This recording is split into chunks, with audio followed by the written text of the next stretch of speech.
Hey YouTube, been a while since I've done a video on the Fiero here, so I figured I'd just give you a little update on what I got going on here.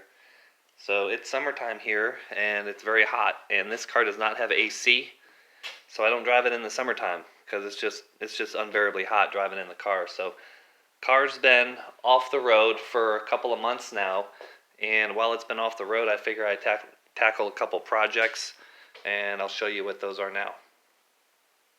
So when I first installed the engine, there were a couple of things I wanted to do to it that I didn't get around to doing.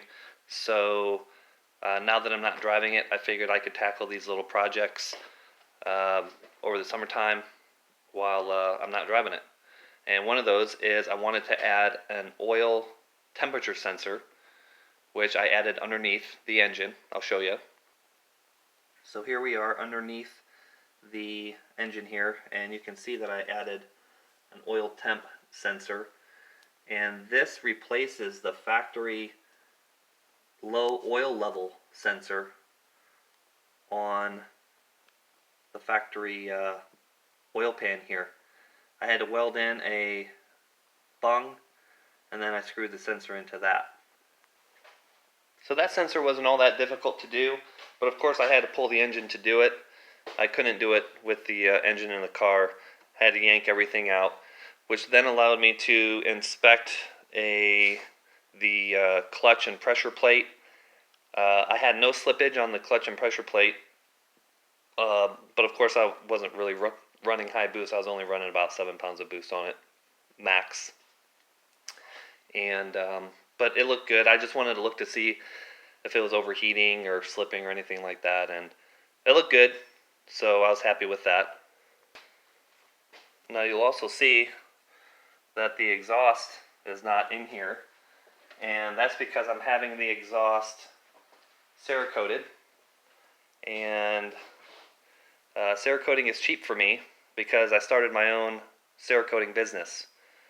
And so if you guys want anything Cerakoted, exhaust manifolds, pistons, whatever you want, hit me up here. You know, some people will even have their firearms Cerakoted. So if you got anything you want Cerakoted, give me a shout, and we can work something out. But I don't have those back yet. I'm not done with them, so that'll have to wait. But when I get them back, I'll do a video on that. Also, while the exhaust and everything is off the car, I went ahead and ordered a different turbo. So I'm going to be replacing my Precision billet 6765, and I'll do a video on the new turbo when it comes in, but I'm pretty excited about it. Should make a little bit more power than the 6765 Precision. Not a lot more, but you know, maybe a little bit more. So looking forward to that, and I'll make a video on that when we get it. So in the meantime,